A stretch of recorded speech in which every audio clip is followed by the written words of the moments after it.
Үлкенге құрмет көрсет, кішіге ізетті бол. Оқушылардан сіздер туралы пікір сұрайым дедім. Жұмысты тастап кетті қорыққаннан. Қазақта айтады, тұрып қалған су ашиды дейді.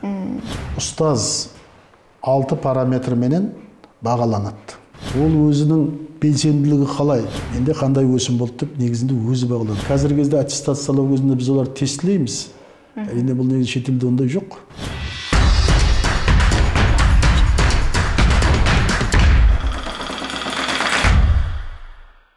Армысыздар, құрметті көрермендер. Мұғалімдердің балаларға білім беруде қолданатын технологиялары өте маңызды. Оған қоса әрбір мұғалімнің білім жетілдіру мәселесі де өте өзекті. Бүгінгі мұғалімдер бөлмесінің эфирінде педагогика ғылымдарының докторы, профессор, ұлттық өрлеу біліктілікті арттыру орталығының басқарма басшысының бірінші орынбасары Қараев Жауынбай Амантұрлы ұлымен сұхбат жүргізетін боламыз. Жауынбай аға, сіз 30-да орда бұзар жасыңызда жалпы осы кезден бастап басшылық қызметтесіз. Оның ішінде Алматы қаласы білім жетілдіру институтының басшысы, Қазақ қыздар педагогикалық институтында ғылыми істер бойынша проректоры болдыңыз, Ақтауда әкімшілікте жасадыңыз. Қазір міне енді республикалық өрлеу біліктілікті арттыру институтында да басшылық қызметтесіз. Енді қай мекемеде жүрсеңіз де сіз туралы өте жақсы пікірлер айтады. Енді сізге мынандай сұрақ қойғым келіп отыр. Осындай басшылық қызметтерде жүріп, халықтың ризашылығына бөленудің түп тамыры неде деп ойлайсыз? Кез келген қазақтың семьясында, отбасында әрине өсіп келе жатқан балаға жақсы тәрбие беруге тырысады ғой. Үлкенге құрмет көрсет, кішіге ізетті бол, ешкімге қиянат жасама, ала жіпті аттама деген сияқты. Міне осындай тәрбиемен өстік. Сондықтан да мынау дана халқымыз айтатын алдыңдағы ағаның етегін тартпа, белін бу, артыңдағы інінің бетінен қақпа, белін бу дейді. Міне сол айтқандай осындай қағидамен өмір сүріп келе жатқан жайымыз бар. Сондықтан да жаңа айтқандай адамдарға жақсылық жасау, кішілерге көмек беру, сосын басшы ретінде өзінің қарамағындағы кісілерге жағдай жасау, олардың өсуіне, талаптануына ықпал ету, бұның барлығы мен өзім алдыма қойған бір мақсаттарымның бірі болды. Бірі болып келе жатырда. Әрине өзім тікелей басшылық етіп, шешімді өзім қабылдайтын бұл Алматы қаласындағы педагогтардың біліктілігін арттыру және қайта даярлау институтында істеген кезім болды. Міне осы кезде, мен келген кезде институтта мынау сырттан ғалымдарды шақыртып, жоғары оқу орындарынан лекция оқытып сөйтеді екен. Сосын мен бірден айттым. Бұл ұстаздарға ұстаздық ететін жер. Бұл инновациялық орталық. Сондықтан бұнда жұмыс істеген ұстаздардың ұстазы бұл ғылымның алғы сапында жүру керек. Сондықтан ғылыммен айналысуымыз керек. Өзіміз жаңалықты тауып, сол жаңалықты қалың педагогтар қауымына жеткізуіміз керек деген міндет қойдым. Бір. Екінші, мынау кабинетте отырып жұмыс жасамаймыз. Жақсы әдіскер бір қадам алда жүру үшін ол практикпен байланыс болу керек. Сондықтан сол кездерде әсіресе 90-шы жылдары мынау Алматы қаласында лицей, гимназиялар жаңадан көптеп ашылып жатты. Сол лицей, гимназияларға әркім өзінің мамандығы бойынша жарты ставкада жұмыс істеу керек дедім. Бұл жердегі айтқан себебім біріншіден, әрине ол кездегі институттағы мынау алатын жалақылары төмен. Сондықтан екінші жағынан ол жағынан да көмектеседі. Жетеден жаңа айтқандай тәжірибе алмаса, өзінің ғалым практик ретінде қалыптасу өтеді. Мен сосын кейін ол кісілерге айтып қойдым, сіздердің сабақтарыңызға өзімде қатысамын, сол барған лицей, гимназияның директорларымен хабарласып отырамын. Ең бастысы, сіздер сабақ берген оқушылардан сіздер туралы пікір сұрайым дедім. Сол кезде көпшілік кейбіреулері жұмысты тастап кетті қорыққаннан. Кейбіреулері қалды. Міне сол мен жұмыс істеген 6 жылдың ішінде 10-нан астам адам ғылым кандидаты атағын алыпты. Мына практиканы, теорияны бірлестіре отырып. Міне сондықтан олардың қазір көпшілігі ғылым докторлары болып отыр. Көптеген мынау іргелі оқу орындарында сабақ беріп жүрген халыққа қалаулы, елеулі студенттердің құрметіне бөленген жақсы профессорлар. Міне сондықтан өзім барған жерімде осылайша жұмыс істеуге тырысамын. Енді әкімшілікте, жаңа өзің айттың, енді әкімшілікте жұмыс істеген, білім министрлігінде жұмыс істегенде де сол қармағында адамдарға анау нормативтік қағаздар болсын. Әртүрлі бір жерлерге барғанда сөз сөйлеу керек болатын, баяндама жасау. Солардың барлығын қалай істеу керек? Баяндаманың құрылымы неден тұру керек? Ол үшін оны қандай дәрежеде жеткізе білу керек? Міне соның бәрін үйретіп кеттім. Мысалы, Маңғыстау облысында Қырымбек Елеуұлы Көшербаев облыс әкімі болғанда мен сол кісінің орынбасары болдым әлеуметтік мәселелер жөнінде. Кейін мен үйреткен ішкі саясатта жүрген жігіттердің көпшілігі қазір аудандардың әкімдері. Солардың өзі кейде маған хабарласып отырады, міне сіз үйреткен жолмен келе жатырмыз деп. Бұл жақсы ғой. Үйтіп артына адам із қалдыру керек. Жүрген жерінде кішкенде осылай болу керек. Шынымен де мына ұстазы жақсының ұстамы жақсы деп бекер айтпайды ғой. Енді бұл да бір сіздің шынайы шәкірт бола алғаныңыздың арқасында шығар осындай жетістікке жеткеніңіз. Енді сіздің еңбектеріңізде көбінесе Монахов технологиясы туралы өте көп айтылады. Оған қоса сіздің өзіңізде мына деңгейлеп оқытуға байланысты Қараев технологиясы да пайда болды 90-шы жылдардан бастап әлі күнге дейін. Мысалы, өзінің өзектілігін жоғалтқан жоқ бұл технология. Әлі де өзінің тәжірибесінде қолданып жүрген мұғалімдер жеткілікті. Осы туралы ой бөліссеңіз. Бұл туралы жаңа айтып кеттім, Монаховпен сөйтіп. Мен одан кейін 1-2 жылдан кейін сол Алтынсарин атындағы институттың ғылым институттары жөніндегі директордың орынбасары болып тағайындалдым. Содан кейін жаңағы екінші жағынан информатиканы алып жүремін. Осылайша ол кезде біз одаққа бағынамыз ғой. Сол анау одақтық ғылым академиясының, педагогика ғылым академиясының білім мазмұны және әдістері жөніндегі институттың директоры Монахов болды. Монахов, Ершов екеуі біресе Новосибирскке барып өткізеді, жаңағы жиналыстан, немесе Москвада өткізеді. Соларға Қазақстанның атынан барып қатысып жүрдім. Есеп беріп жүрдім, қалай компьютерлендіру мектепті Қазақстанда жүріп жатқан жөнінде. Сөйтіп екеуміз танысып кеттік. О да мен сияқты физика, математика ғылымдарының кандидаты болған екен. Кейін педагогикаға келіп, сол жаңа информатика, математика, сол мәселемен айналысып кеткен өте бір білікті кісі. Сонымен не керек? Екеуміз мынандай мәселе қойдық. Енді педагогикаға келдік қой, енді осы жерде бір істелмей жатқан шаруа бар. Ол не? Ол мысалы дидактикада айтады, кез келген педагог айтады. Білім мазмұны нені оқыту керек дегенге жауап береді дейді. Оқыту әдісі қалай оқыту керек дегенге жауап береді дейді. Ал енді осы екеуімен қоса қалайша нәтижелі етіп оқытуға болады дегенге ешкім жауап бермейді. Міне осыған технология ғана жауап береді. Алғашында педагогтар технология дегенге қарсы тұрды. Ол Монаховқа да қарсы, маған да дегендей. Біз содан не керек, осы мәселе шешілеме деген алдымызға мақсат қойдық. Мына математикада мыңжылдықтардың есебі деген есептер бар. Атақты математиктер есеп қояды, оны ешкім шығара алмай жүреді. Мысалы, Нави-Стокс теңдеуі бар математикалық физикада. Пуанкаренің есебі бар. Ферманың теоремасы бар, тағы толып атқан осындайлар бар. Ешкім шеше алмай жүреді. Ал енді сол сияқты жаңағы педагогикада шешілмей жатқан бір мыңжылдықтың есебінің аналогы бар. Ол және оның бір қызығы, мына білім заңын ашып қарасаңыз, білім заңының 51-ші бабында мұғалімнің міндеті мен құқы айтылған. Сонда мұғалімнің міндеті деп былай жазылған. Әр мұғалім мемлекеттік жалпыға міндетті стандарттың талаптары деңгейіне сәйкес балаларға білім беруге міндетті.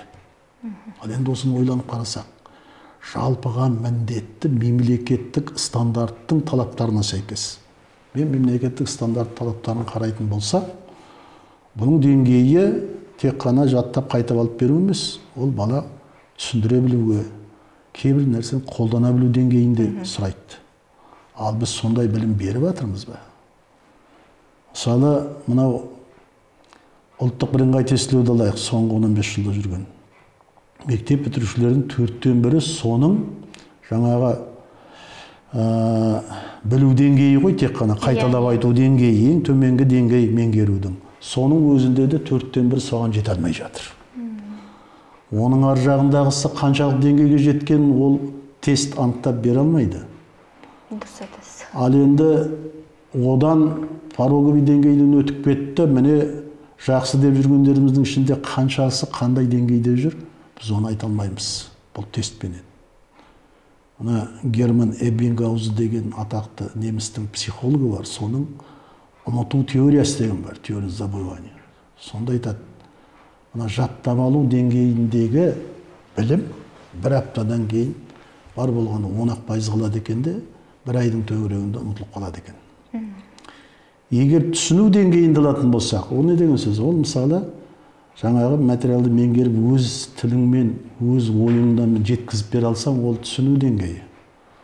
Бұның өзі де жарым-жартылай қалады екен. Ал енді қолдана білу деңгейіне жететін болсаң, белгілі басқа бір ситуацияға сол білімді қолдана біліп, сол білімді болсақ, мысалы арифметикалық 4 амалды кез келген адам біледі, себебі күнделікті өмірде қолданып жүрміз.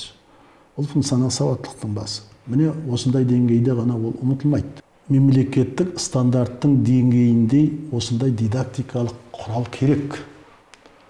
Ал енді құралды жасай алмасақ, онда біз ана мұғалімдерге қоятын талапты алып тастауымыз керек.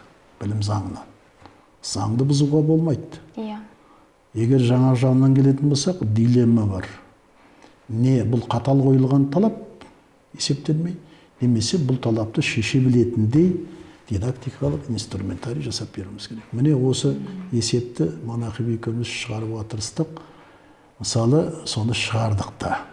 Біз мақсатты қоя алмасақ, онда оған жеттікке жете алмай, оны өлшей алмаймыз. Нәтижені өлшей алмаймыз. Нәтиженің өлшейлетіндей қылып қоятын болсақ, мақсат солай. Оны Бенджамин Блум ғана біліп тапқан. Бұл оның дидактикаға енгізген революциялық жаңалық деп айтар едім. Бұл методикалық жүйе деген бар. Бұл оқытудың мақсаты, мазмұны, әдісі, формасы және құралдарын біріктіре қарайды.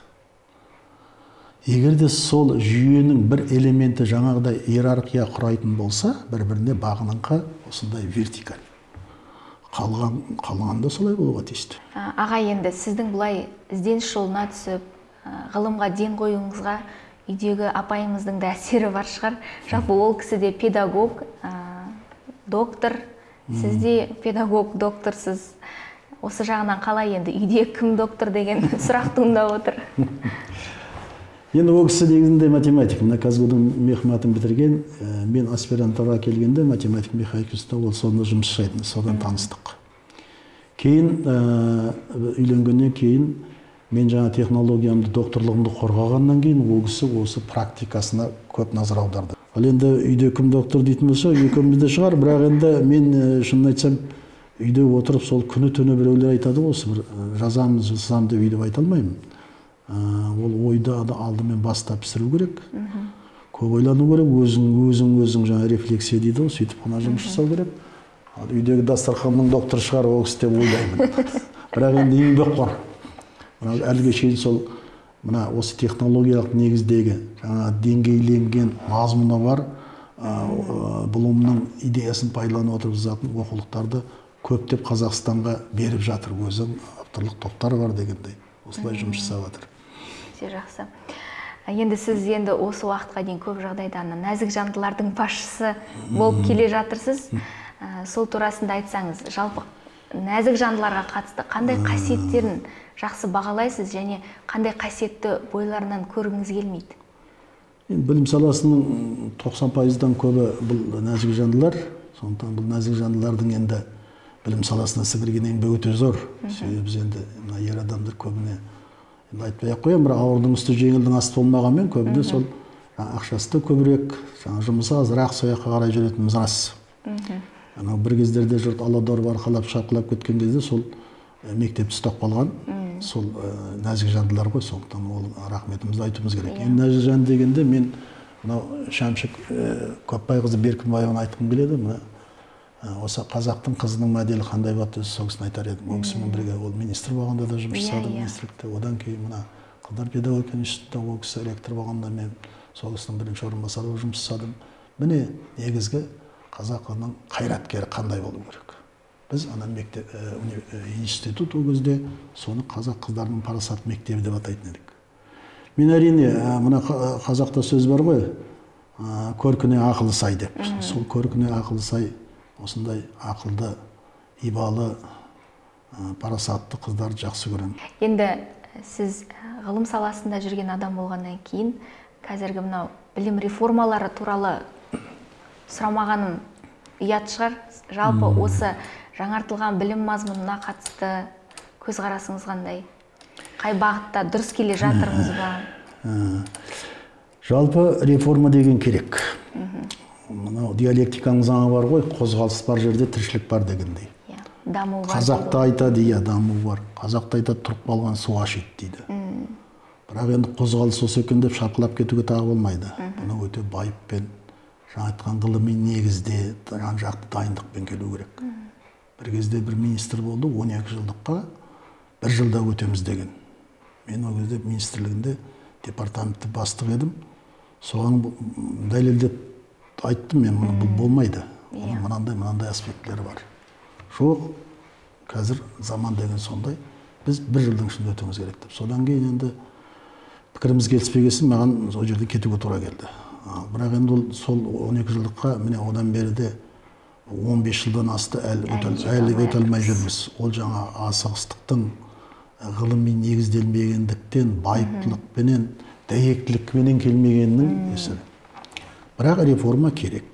Шетелдік озық тәжірибені меңгеру керек. Оны бейімдеу керек өзіміздің тілімізге, немесе өзіміздің психологиямызға байланысты. Сондықтан бұл жерде әрине жаңа айтқандай реформалардың ішінде жақсы да бар. Мысалы реформа, жаңа бағана айтып кеттім, компьютерлендіру 85 жыл басталды, соның басқасында жүрдік дедім. Оны жан-жақты қарау керек. Бұл мектеп бар, көпшілік бар.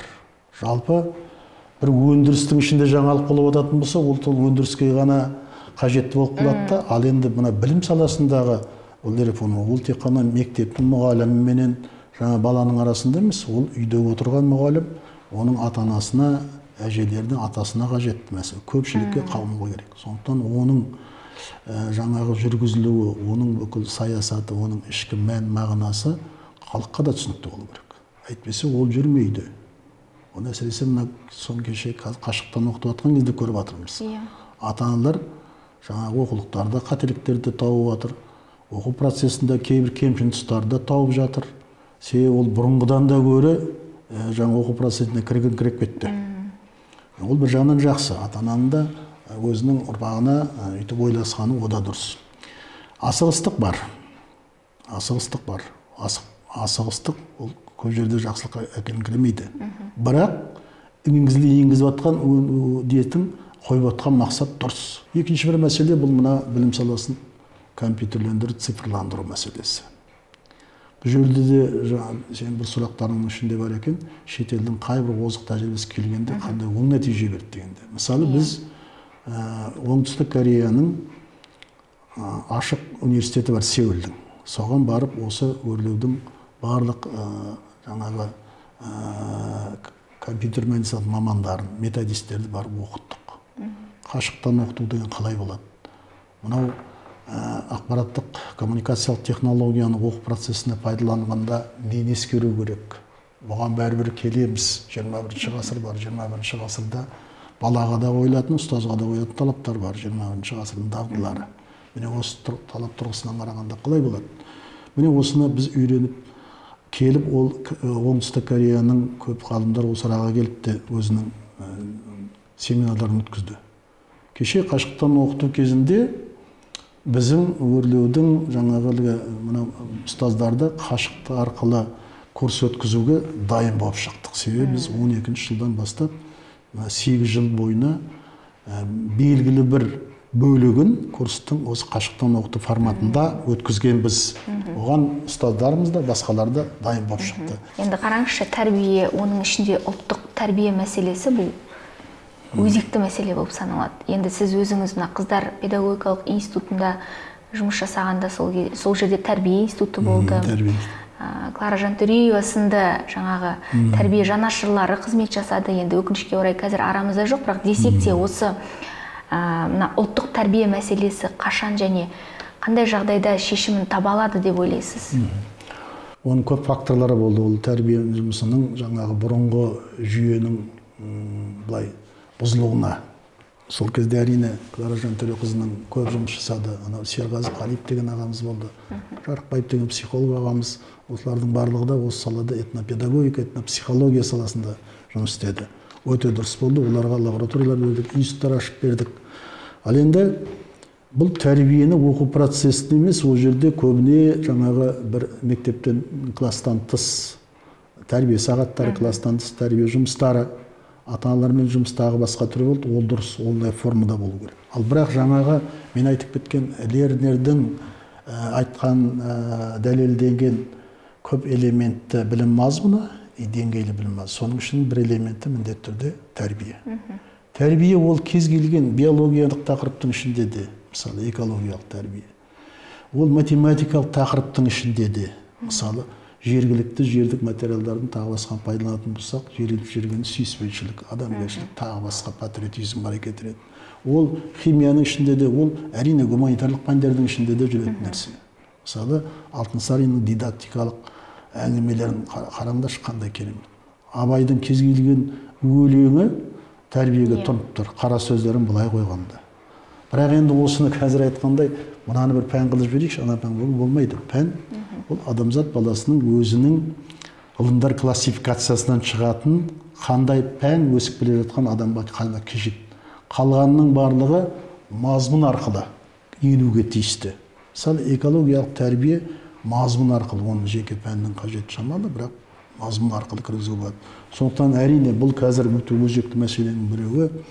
Біз жаңа айтқандай мына педагогика жоғары оқу орнында тәрбиенің мазмұнға енуі, тәрбиенің өзін, тәрбиенің формалары мен әдіс тәсілдерін меңгертуді тереңірек қолға алуымыз керек сияқты. Аға, енді мына өрлеу біліктілікті арттыру орталығына келсек, жалпы қандай жобаларды жүзеге асырып жатыр, және бұл жобалардан қарапайым мұғалімдер нені алып, нені меңгереді? Әдетте тек қана білім жетілдіру курстарымен ғана белгілі. Бірақ бұлай, іште енді сіздер үлкен ғылыми жұмыстар жасап жатқандарыңызды білеміз ғой осы турасында. Енді бір ауыз сөз айтайын, ұлттық біліктілік арттыру орталығы. Ол құру дұрыс болды ма, дұрыс емес пе деген сұраққа келсек, біріншіден менің өзімде бір қалалық институттың директоры болдым. Бірақ анау басқа облыстарда не болып жатқанын білмейтінбіз. Не болып не қойып жатыр, ол өз бетінше, бірақ өз бетінше. Менің бағыма ол кезде өте жақсы қоғам қайраткері, Алматы қаласының білім бөлімін басқарды қалалық, Нұрпейіс Қасымұлы Қасымов деген бір тамаша кісі, осы Алматы қаласының мектептерінде, қазақ мектептерінің ашылуына зор үлес қосқан. 159 мектепті жаңа Әзизханов ағамыз бар, Қасымов, бәріміз жүріп ашып едік. 159 мектеп интернат болатын.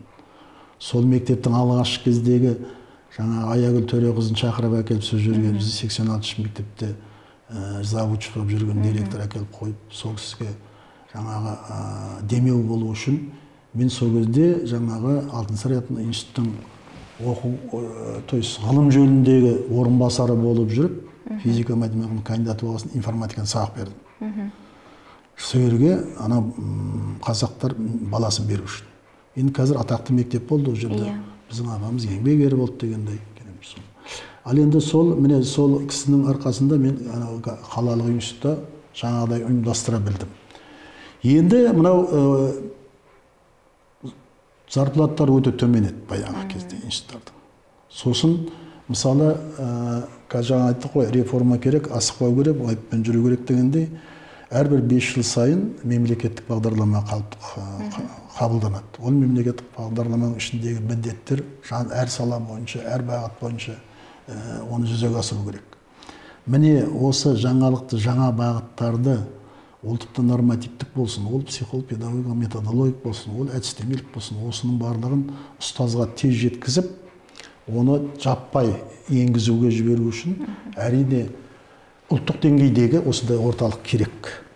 Осындай орталық керек. Ендігі жерде біз мысалы оларға бірдей талап қоямыз. министрлік деңгейіндегі үлкен мысалы оқу бағдарламалы бекітіледі, республикалық деңгейде сынақтан өткізіледі, содан кейін барып жаңағы осындай жоғары ұлттық деңгейдегі міндетті шешуге жұмылдырылады. Енді бұл өрлеудің 17-шісі бар осындай. Ал енді біз оқу процесін тек қана 2 апталық курс немесе 3 айлық курс оқытып қана қоя беру деп өзіміз санамаймыз. Бізде бұл мынандай 3 үлкен міндет шешеді. Бірінші, оны біз оқытамыз жаңалыққа. Одан кейін барған мектепке барғаннан кейін бір оқу жылы бойы сол жаңалықты тәжірибеге енгізу процестігін өте күрделі, өте бір нәзік процесс. Сосын барып, оның ішінде де бір мықты мұғалім оны тәжірибесін, соны енгізуді өте жоғары деңгейде алып жүрсе, соның озық тәжірибесін біз зерттеп, жалпылап, оны таратуымыз керек. Сөйтіп шығамыз. Енді мен осындай 3 міндетті шешетін алдымызға қойдық та, одан кейін мен мониторингті жаңағы курстың сапасын және ұстаздық сапасын енгізетін бір мониторинг жүйесін осы жерде енгіздік. Ол қалай? Бірінші курсты оқығаннан кейін әрине ол оқып шыққандардың біліктілігі тест түрінде немесе бір жобаны қорғау түрінде сыналады. Оған мысалы әсіресе жаңарған білім мазмұнынан оқып шыққан мұғалімдердің жаңағы емтихан оған сабақ берген біздің әдіскерлер емес, оны зияткерлік мектебінің жаңағы педагогикалық өлшеулер тәуелсіз сарапшылары келіп алып кетеді. Жарайды, ол жерден жақсы, оны біз рейтингісін шығарамыз. Одан кейін біз өзіміз жаңағы сабақтарға қатысу арқылы бағалаймыз. Стейкхолдер бар, сырттан келіп қарайтын, олар да қарайды. Сосын біз рейтингісін шығарамыз. Сосын біткеннен кейін жаңағы тыңдаушылардан біздің өзіміздің сабақ берген әдіскерлер жөнінде жасырын сауалнама өткіземіз. Онда 3 бағытын қамтимыз. Жаңалық алдың ба, ол жаңалық неден? Оның практикалық мәнін қалай түсінесің? Жеткізе алды ма? Бұл оқытудың мынандай жақсы технологиясын пайдалана білді ме жаңа ұстаз? Оның шеберлігін қалай бағалайсыз деп кәдімгі біз тыңдаушының көзімен бағалаймыз. Бұл жарайды енді. Курстан өтті, сертификатын алды, мектепке кетті. Мектеп кеткеннен кейін курстан кейінгі әдістемелік қолдауды бастаймыз. Ол әртүрлі форматта жүргізіледі. Ол тренинг болуы мүмкін, семинар болуы мүмкін, әртүрлі жаңа айтқанда конференциялар, дөңгелек үстел тағы басқа. Немесе педагогикалық десант дейміз, пандемия жоқ кезінде автобусқа мініп алып, алыс мектептерге барып, сол мектептің бәрін бір жерге жинап, ауданның сол жерде талқылап сөйтетін. Міне осылай біз жаңа озық тәжірибелерді тауып өткіземіз. Мынау қазіргі заманға сәйкесті озық нені біз әртүрлі форматта нетеміз. Мысалы, қазір Facebook парақшамыз бар, Instagram'ымыз бар. Онда мысалы 40-50 мыңға жуық жазылған тіркелген мұғалімдер бар. Олар арқылы біз кері байланыс орнатамыз. Кері байланыста мысалы бір рубрикамыз бар, тренермен сұхбат. Сол рубрикада мысалы кез келген сұрағын қойды. Немесе бір-бірімен диалогқа түседі. Немесе жаңағыдай жақсы озық тәжірибені сөреге шығарып, басқаларға ұсыну. Тағысын тағылар осылай жұмыс жасайды. Енді біздің өзіміздің осы өрлеуде енгізген бір тағы бір жаңалығымыз бұл курстың тиімділігін енгізгеннен кейінгі жеткен нәтижеге сәйкес бағалау. O ne деген сөз? Ұстаз 6 параметрменен бағаланады. Мысалы, курсқа дейінгі оның оқушылардың білім сапасының көрсеткіші қандай болып еді? Курстан кейін өзгеріс бар ма? Өсіп. Курсқа дейін о кісіде талантты балдарды тәрбиелеп, оларды қанаттандырып конкурстармен әртүрлі жаңағы ғылыми жобаларға немесе жарыстарға, не болса, конкурс болса, тағы бірдеңе қатыстыру қалай еді? Одан өзгеріс бар ма? Ол кісінің өзі бір шығармашылық жұмыс жасай ма? Мысалы, қазір бала шығарма жұмыс жасайды, ұстаз оны аржан жасау керек. Ол өзінің белсенділігі қалай? Әртүрлі ұйымдастырушы қабілеттерін көрсететін көрсеткіштерде ол кісінің жетістігі қалай? Ол кісінің жаңағы недегі жеткен аттестациядан өтті ме, ондағы көрсеткіші қалай? Міне осылайша осындай параметрмен біз оны есептейміз. Сонда әрине білім саласында аз да болса сапада өзгерістер бар. қазіргі критериялық бағалау бойынша оқу жылының басында бірінші тоқсанда жаңа бала қандай нәрсе көрсетті, оқу жылының соңына қарай оның жеке даму траекториясында өзгеріс болды дегенді бағалауға мүмкіндік береді. Критериялды бағалаудың бір кереметі сонда. Оны дұрыс жүргізе алса. Міне сөйтіп арқылы біз жаңағы білім сапасындағы өсімді бір жылдың ішінде де бағалап шығамызға болады. Міне өйстіп бағалауды енгіздік, осылай жүріп келе жатыр. Сондықтан мына өрлеудің қазіргі кездегі ұстаздардың жаңағы жаңа заманға сәйкесті білім алып, оны практикаға енгізуі, оның ар жағында өзін өзі жетілдіруі. Жаңағы әдіс, портфолио әдіс дейді, ол шетелде бар. Шетелде былай болады. Онда ұстаз өзі жылдың соңында өзін өзі бағалайды. Жаңағы параметр бойынша менде қандай өсім болды деп негізінде өзі бағалау. Біз бірінші жылда курстан кейін бағалаймыз да, одан кейін ол өзі толтырып отыру керек жаңағыны. Бұл өзін өзі бағалау. Ал жаңағы 6 параметрдің ішінде оның енді ғылыми термин айтқанда хард дағдылар, жаңағы өзінің маманына сәйкесті кәсіби дағдылар. Ал енді оның жеке тұлғалық дағдылары, жаңа айтқанда ұйымдастырушы, шығармашылығы, оның ынталылығы тағы басқаларды келетін болсақ, о жерде бағалануға тиіс. Сонда ұстаз жыл сайын жылдың соңында қарап отырады да, мен мына параметрдан өсімім бар, мына параметрде тоқтап қалдым. Мына көрсеткіш бойынша менде кері кету болды деп өзін өзі қамшылап отыруға тиісті. Сонда 5 жылда бір рет келетін болса, мына біліктілік артау, сол кезде олның жаңағы бір осындай таблицаға толтырылған жетістігіне қарап, оның кәсіби портретін көруге болады. Бұл қандай адам? Ол бір жағынан мұғалімнің өзін тәртіптейді. Ал қазіргі кезде аттестациялау кезінде біз олар тестілейміз. Әрине бұл негізі шетелде ондай жоқ. Тестілеу деген сөз, оның мысалы математик болса математикадан білімі. Ол педагогикалық жоғары оқу орнынан алып келу керек ол білімді. Бізде өкінішке орай жоғары оқу орындарынан көбіне өзінің сәйкесті білімінде ала алмай жатады. Ал ана жерде ол таза кәсіби оның көрінісі, кәсіби оның жетістіктері. Осы мәселелерді біз жүзеге асырып жатырмыз.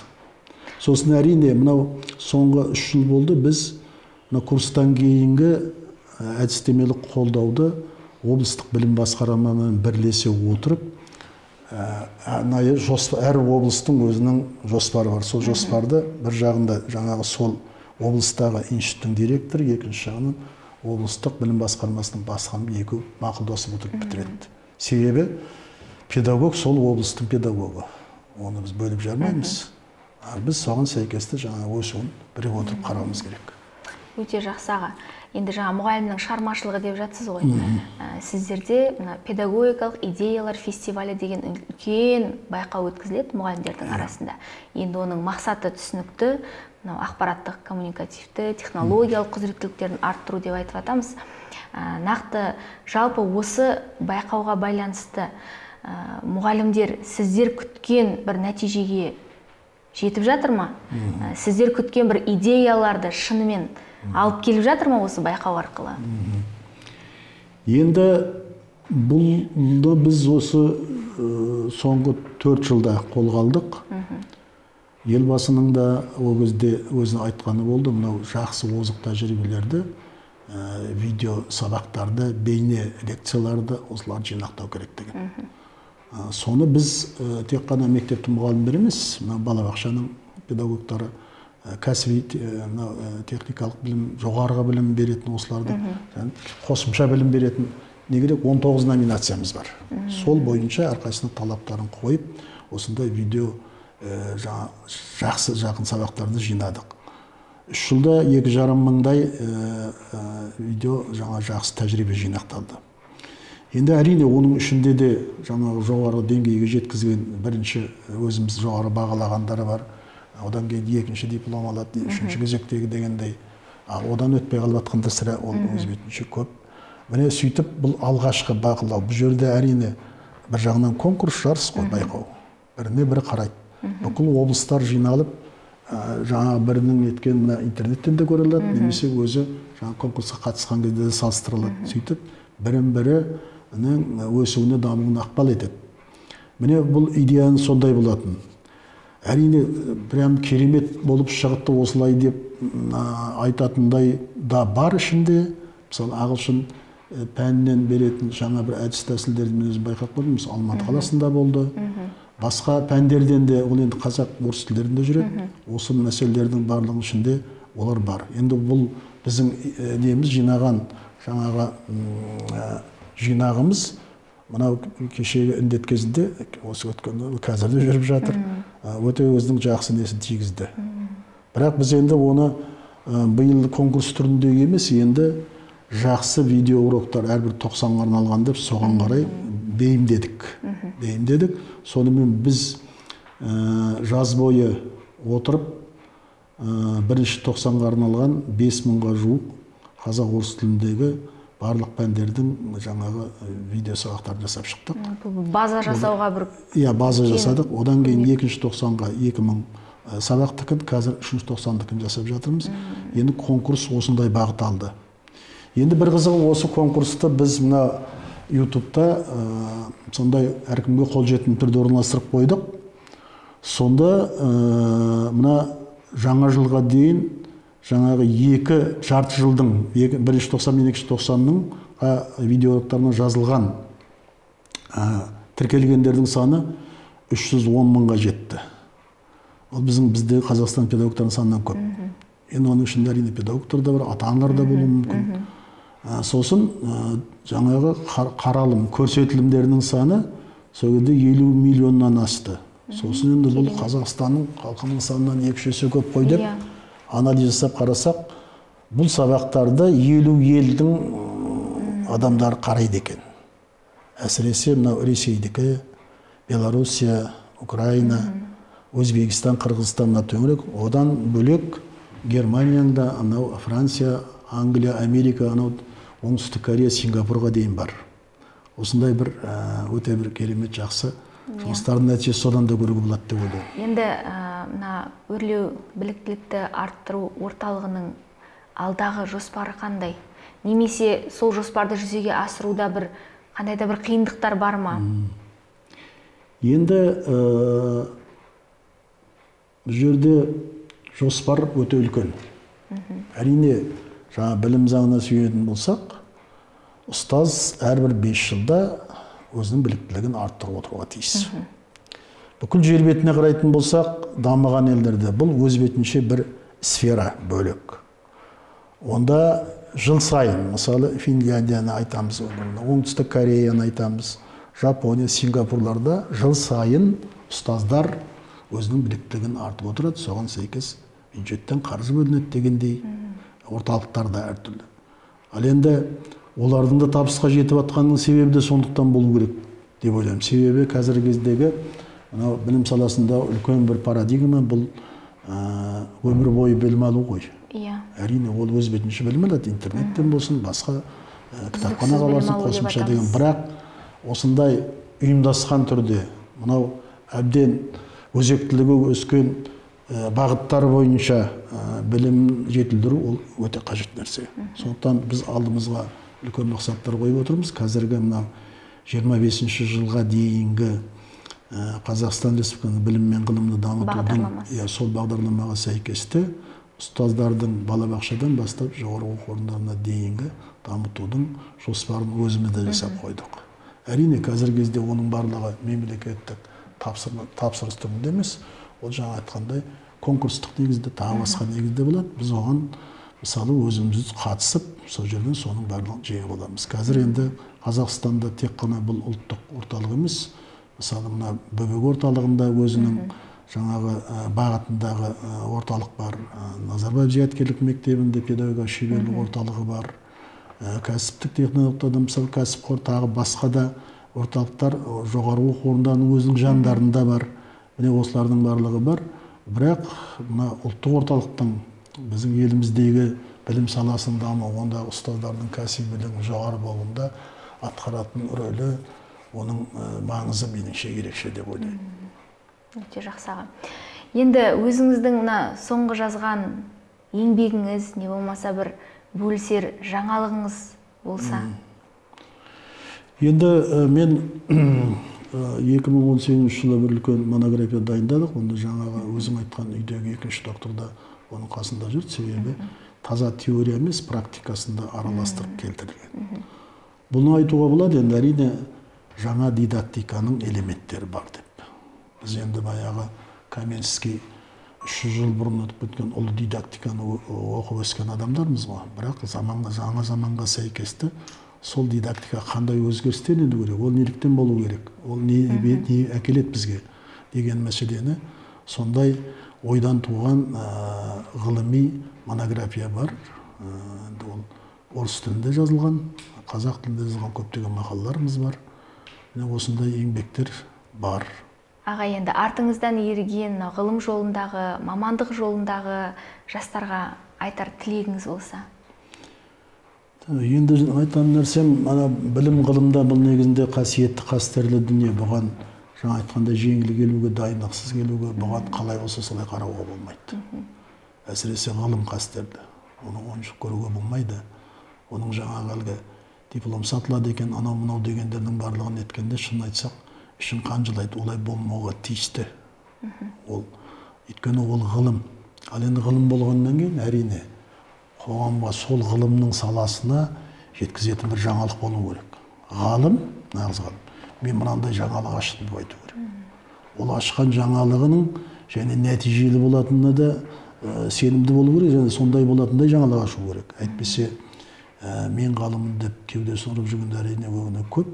Сондықтан жастарға айтатыным, сол қастерлі, қасиетті әлемге енуге аяқ басқаннан кейін оның жолы ұзақ жол, оның жолы өте күрделі, қиын жол. Соған шыдас беріп, соған тынбай жұмыс жасап, сөйтіп қана шығуға болады.